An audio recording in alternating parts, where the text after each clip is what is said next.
Hello ನಮಸ್ಕಾರ ವೀಕ್ಷಕರೇ, Khushi's healthy kitchen and info ಚಾನೆಲ್ಗೆ ನಿಮ್ಮೆಲ್ಲರಿಗೂ ಸ್ವಾಗತ. ಇಂದಿನ ಎಪಿಸೋಡ್ ಅಲ್ಲಿ ಒಂದು ಸಿಂಪಲ್ ಆಗಿ ಕ್ವಿಕ್ ಆಗಿ ಆಗುವಂತಹ ಹಾಗೆ ತುಂಬಾನೇ ಟೇಸ್ಟಿಯಾಗಿ ಆಗುವಂತಹ ರೈಸ್ ಬಾತ್ ಮಾಡೋದು ಹೇಗೆ ಅಂತ ತೋರಿಸ್ಕೊಡ್ತಾ ಇದ್ದೀನಿ. ಸೊ ಟೊಮೆಟೊ ರೈಸ್ ಬಾತ್ ಮಾಡೋದು ಹೇಗೆ ಅಂತ ನೋಡೋಣ ಬನ್ನಿ. ಅದಕ್ಕಿಂತ ಮುಂಚೆ ಯಾರೆಲ್ಲ ನಮ್ಮ ಚಾನಲ್ ಅನ್ನ ಸಬ್ಸ್ಕ್ರೈಬ್ ಮಾಡ್ಕೊಂಡಿಲ್ಲ, ದಯವಿಟ್ಟು ಈ ಕೂಡಲೇ ಚಾನಲ್ ಅನ್ನ ಸಬ್ಸ್ಕ್ರೈಬ್ ಮಾಡ್ಕೊಳ್ಳಿ. ಹಾಗೆ ನೋಟಿಫಿಕೇಶನ್ ಗಾಗಿ ಬೆಲ್ ಐಕಾನ್ ಅನ್ನ ಪ್ರೆಸ್ ಮಾಡಿ. ಓಕೆ, ಈಗ ಟೊಮೆಟೊ ರೈಸ್ ಬಾತ್ ಮಾಡೋದಿಕ್ಕೆ ಏನೆಲ್ಲ ಇಂಗ್ರೀಡಿಯೆಂಟ್ಸ್ ಬೇಕಾಗತ್ತೆ ನೋಡೋಣ ಬನ್ನಿ. ಸೊ ಈಗ ರುಬ್ಬೋದಿಕ್ಕೆ ನಾನಿಲ್ಲಿ ಒಂದು 3 ಬೆಳ್ಳುಳ್ಳಿಯನ್ನ ಸಿಪ್ಪೆ ತೆಗೆದಿಟ್ಕೊಂಡಿದ್ದೀನಿ. ಹಾಗೆ ಒಂದು 2-3 ಇಂಚ್ ಆಗುವಷ್ಟು ಶುಂಠಿ, ಸ್ವಲ್ಪ ತೆಂಗಿನ ತುರಿ, ಒಂದ್ 2ರಿಂದ 3 ಸ್ಪೂನ್ ಆಗುವಷ್ಟು ತೆಂಗಿನಕಾಯಿ ತುರಿ, ಹಾಗೆ 1 ಹಿಡಿ ಕೊತ್ತಂಬರಿ ಸೊಪ್ಪು, 1 ಹಿಡಿ ಪುದೀನ ಸೊಪ್ಪನ್ನ ತಗೊಂಡಿದ್ದೀನಿ. ಸೊ ಇದಿಷ್ಟು ಇಂಗ್ರೀಡಿಯೆಂಟ್ಸ್ ನ ಮಿಕ್ಸಿ ಜಾರಲ್ಲಿ ಹಾಕೊಂಡು ರುಬ್ಕೊಳ್ಳೋಣ. ಈ ಎಲ್ಲಾ ಇಂಗ್ರೀಡಿಯೆಂಟ್ಸ್ ಸ್ವಲ್ಪನೇ ನೀರು ಸೇರಿಸ್ಕೊಂಡು ತರಿಯಾಗಿ ರುಬ್ಕೋಬೇಕು. ತುಂಬಾ ನುಣ್ಣಗೆ ರುಬ್ಕೋಬಾರ್ದು. ತರಿಯಾಗಿ ರುಬ್ಕೊಂಡ್ರೆ ಸ್ವಲ್ಪ ಟೇಸ್ಟು ಚೆನ್ನಾಗಿ ಸಿಗುತ್ತೆ. ಸೊ ನಾನಿಲ್ಲಿ ಒಂದು 3 ಜನಕ್ಕೆ ಆಗುವಷ್ಟು ಕ್ವಾಂಟಿಟಿಯಲ್ಲಿ ಮಾಡ್ತಾ ಇದ್ದೀನಿ. ಹಾಗಾಗಿ ಈ ಮೆಜರ್ಮೆಂಟ್ ಅಲ್ಲಿ ಮಸಾಲೆ ಪದಾರ್ಥಗಳನ್ನ ತಗೊಂಡಿದ್ದೀನಿ. ಸ್ವಲ್ಪ ನೀರನ್ನ ಸೇರಿಸ್ಕೊಂಡು ನುಣ್ಣಗೆ ರುಬ್ಕೊಳ್ಳೋಣ. ನೋಡಿ, ಈ ರೀತಿ ಸ್ವಲ್ಪ ತರಿಯಾಗಿ ರುಬ್ಕೋಬೇಕು. ಸೊ ಈಗ ಪೇಸ್ಟ್ ರೆಡಿ ಆಗಿದೆ, ಮಸಾಲ ಪೇಸ್ಟು. ಈಗ ಒಗ್ಗರಣೆ ಸ್ಟಾರ್ಟ್ ಮಾಡ್ಕೊಳ್ಳೋಣ. ಹಾಗೆ ವೀಕ್ಷಕರೇ, ಒಗ್ಗರಣೆಗೆ ನಾನಿಲ್ಲಿ 1-2 ಪಲಾವ್ ಎಲೆ, ಸ್ವಲ್ಪ ಸೋಂಪು, ಹಾಗೆ ಏಲಕ್ಕಿ, ಸ್ವಲ್ಪ ಚಕ್ಕೆ, ಮರಾಠಿ ಮೊಗ್ಗು, ಹಾಗೆ ಅನಾನಸ್ ಹೂವು ಮತ್ತು ಲವಂಗನ ತಗೊಂಡಿದ್ದೀನಿ. ಸೊ ಎಲ್ಲ ಥರ ಮಸಾಲೆ ಪದಾರ್ಥಗಳನ್ನು ಒಗ್ಗರಣೆಗೆ ತಗೊಂಡಿದ್ದೀನಿ. ಹಾಗೆ ಇಲ್ಲಿ ಒಂದು 3 ಈರುಳ್ಳಿಯನ್ನ ನಾನು ಸಣ್ಣದಾಗಿ ಉದ್ದಕ್ಕೆ ಹೆಚ್ಚಿಟ್ಕೊಂಡಿದ್ದೀನಿ. ಒಂದು 4ರಿಂದ 5 ಟೊಮೆಟೊನ, ಹಣ್ಣಾಗಿರೋಂಥ ಟೊಮೆಟೊನ ಉದ್ದಕ್ಕೆ ಹೆಚ್ಚಿಟ್ಕೊಂಡಿದ್ದೀನಿ. ಹಾಗೆ ಒಂದು 3 ಹಸಿಮೆಣಸಿಕಾಯನ್ನ ಕಟ್ ಮಾಡಿ ಇಟ್ಕೊಂಡಿದ್ದೀನಿ. ಸೊ ಈಗ ಒಗ್ಗರಣೆ ಸ್ಟಾರ್ಟ್ ಮಾಡೋಣ ಬನ್ನಿ. ಓಕೆ, ಸ್ಟವ್ ಹಚ್ಚಿ ಒಂದು ಪಾತ್ರೆಯನ್ನ ಕಾಯಕ್ಕೆ ಇಟ್ಕೊಂಡಿದ್ದೀನಿ. ಇದಕ್ಕೆ ಒಂದು 4ರಿಂದ 5 ಟೇಬಲ್ ಸ್ಪೂನ್ ಆಗುವಷ್ಟು ಅಡುಗೆ ಎಣ್ಣೆನ ಹಾಕೊತಾ ಇದ್ದೀನಿ. ಈಗ ಅದಕ್ಕೆ ನಾನು ಆಲ್ರೆಡಿ ತೋರಿಸಿರೋಂತಹ ಎಲ್ಲ ಮಸಾಲೆ ಪದಾರ್ಥಗಳನ್ನು ಒಗ್ಗರಣೆಗೆ ಸೇರಿಸ್ಕೊತಾ ಇದ್ದೀನಿ. ಈಗ ಅದಕ್ಕೆ ಹಸಿಮೆಣಸಿನ್ಕಾಯಿ ಸೇರಿಸ್ಕೊತಾ ಇದ್ದೀನಿ.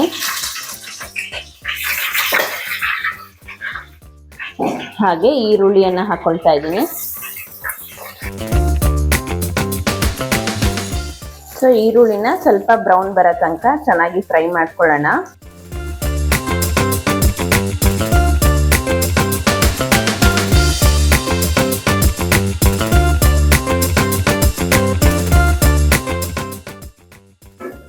ಈರುಳ್ಳಿ ಎಲ್ಲ ಗೋಲ್ಡನ್ ಬ್ರೌನ್ ಬಂದಿದೆ. ಈಗ ಅದಕ್ಕೆ ನಾವು ಆಲ್ರೆಡಿ ರುಬ್ಬಿಟ್ಕೊಂಡಿರೋಂತಹ ಈ ಮಸಾಲೆ ಪೇಸ್ಟನ್ನು ಸೇರಿಸ್ಕೊಳ್ಳೋಣ. ಈ ಮಸಾಲೆ ಪೇಸ್ಟು ಹಸಿ ವಾಸನೆ ಹೋಗೋವರೆಗೂ ಫ್ರೈ ಮಾಡ್ಕೋಬೇಕು.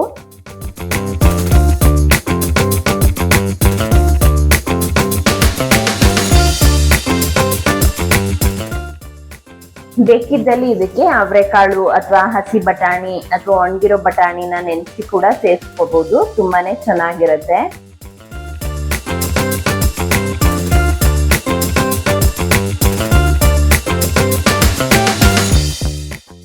ಸೊ ಈಗ ಹಸಿ ವಾಸನೆ ಎಲ್ಲ ಹೋಗಿ ಎಣ್ಣೆ ಎಲ್ಲ ಬಿಟ್ಕೊಂತಾ ಇದೆ. ಈಗ ಇದಕ್ಕೆ ಕಟ್ ಮಾಡಿ ಇಟ್ಕೊಂಡಿರೋಂತಹ ಟೊಮ್ಯಾಟೋನ ಸೇರಿಸ್ಕೊಳ್ಳೋಣ.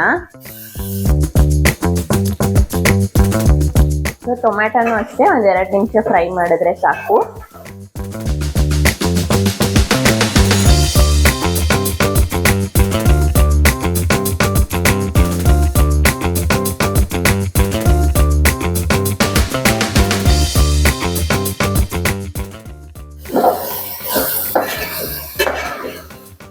ಸೊ 2 ನಿಮಿಷ ಫ್ರೈ ಮಾಡ್ಕೊಂಡಿದ್ದಾಗಿದೆ. ಈಗ ಅದಕ್ಕೆ ನೀರನ್ನು ಸೇರಿಸ್ಕೊಳ್ಳೋಣ. ನಾನಿಲ್ಲಿ 2 ಗ್ಲಾಸ್ ಅಕ್ಕಿಯನ್ನ ತಗೊಂಡಿದ್ದೀನಿ. ಹಾಗಾಗಿ 4 ಗ್ಲಾಸ್ ಆಗುವಷ್ಟು ನೀರನ್ನು ಸೇರಿಸ್ಕೊತಾ ಇದ್ದೀನಿ. 1:2 ಪ್ರಪೋರ್ಷನ್ ಅಲ್ಲಿ ನೀರನ್ನು ಹಾಕೋಬೇಕಾಗತ್ತೆ. ಸೊ ಈಗ ನೀರು ಕುದಿಯಕ್ಕೆ ಬಿಡೋಣ. ನೀವು ಇದೇ ಸೇಮ್ ಪ್ರೊಸೀಜರ್ನ ಕುಕ್ಕರಲ್ಲಿ ಕೂಡ ಮಾಡ್ಕೋಬಹುದು. ನಾನು ಪಾತ್ರೆಯಲ್ಲಿ ಮಾಡಿ ತೋರಿಸ್ತಾ ಇದ್ದೀನಿ. ಈಗ ಇದಕ್ಕೆ ಖಾರಕ್ಕೆ ತಕ್ಕಷ್ಟು ಅಚ್ಕಾರದ ಪುಡಿಯನ್ನು ಸೇರಿಸ್ಕೊಳ್ಳೋಣ. ನಾನಿಲ್ಲಿ 1 ಸ್ಪೂನ್ ಆಗುವಷ್ಟು ಅಚ್ಕಾರದ ಪುಡಿಯನ್ನು ಹಾಕೊತಾ ಇದ್ದೀನಿ. ನಾವು ಆಲ್ರೆಡಿ 3 ಹಸಿಮೆಣಸಿಕಾಯಿ ಉಪಯೋಗಿಸ್ಕೊಂಡಿದ್ದೀವಿ. ಅದ್ರ ಮೇಲೆ ಖಾರ ನೋಡಿಕೊಂಡು ಹಾಕೋಬೇಕಾಗತ್ತೆ. ಹಾಗೆ ರುಚಿಗೆ ತಕ್ಕಷ್ಟು ಉಪ್ಪು.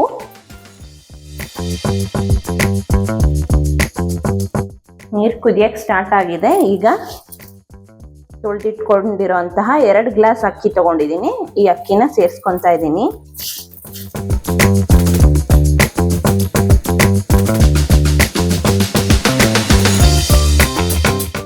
ಸೊ ಇವಾಗ ಉಪ್ಪು ಖಾರ ಕರೆಕ್ಟ್ ಆಗಿದೆ ಚೆಕ್ ಮಾಡಿಕೊಂಡು ಬೇಕಿದ್ದಲ್ಲಿ ಸೇರಿಸ್ಕೋಬೋದು ಈ ಸ್ಟೇಜಲ್ಲಿ. ಸೊ ಈಗ ಇದನ್ನ ಮುಚ್ಚಳ ಮುಚ್ಚಿ 15 ನಿಮಿಷ ಬೇಯಕ್ಕೆ ಬಿಡೋಣ. ಮೀಡಿಯಂ ಉರಿಯಲ್ಲಿ ಇದನ್ನ 15 ನಿಮಿಷ ಈಗ ಬೇಯಿಸ್ಕೊಳ್ಳೋಣ. ನೀವು ಕುಕ್ಕರಲ್ಲಿ ಹಾಕೋದಾದ್ರೆ 2 ವಿಷಲ್ ಕೂಗಿಸ್ಕೊಂಡ್ರೆ ರೈಸ್ ಬಾತ್ ರೆಡಿ ಆಗುತ್ತೆ. ಸೊ ಈಗ ಇದು 15 ನಿಮಿಷದ ನಂತರ ನೋಡೋಣ. ಓಕೆ, ಈಗ 15 ನಿಮಿಷ ಆಗಿದೆ. ಸೊ ರೈಸ್ ಬಾತ್ ಕೂಡ ರೆಡಿ ಆಗಿದೆ. ನೋಡಿ ಎಷ್ಟು ಚೆನ್ನಾಗಿ ಘಮ ಘಮ ಅಂತ ಇದೆ ರೈಸ್ ಬಾತ್. ಸೊ ಸಿಂಪಲ್ ಆಗಿ ಕ್ವಿಕ್ ಆಗಿ ಮಾಡ್ಕೊಳ್ಳೋ ಅಂತಹ ರೈಸ್ ಬಾತ್ ಇದು. ಕುಕ್ಕರಲ್ಲಿ ಮಾಡ್ಕೋಬಹುದು, ಬೇಕಿದ್ದಲ್ಲಿ ನಾನು ಪಾತ್ರೆಯಲ್ಲೇ ತೋರಿಸ್ತಾ ಇದ್ದೀನಿ. ಸೊ ಈಗ ರೈಸ್ ಬಾತ್ ರೆಡಿ ಇದೆ. ಸರ್ವಿಂಗ್ ಬೌಲ್ ಹಾಕೊಳ್ಳೋಣ ಬನ್ನಿ. Stove off ಮಾಡ್ಕೊಂಬೇಡೋಣ.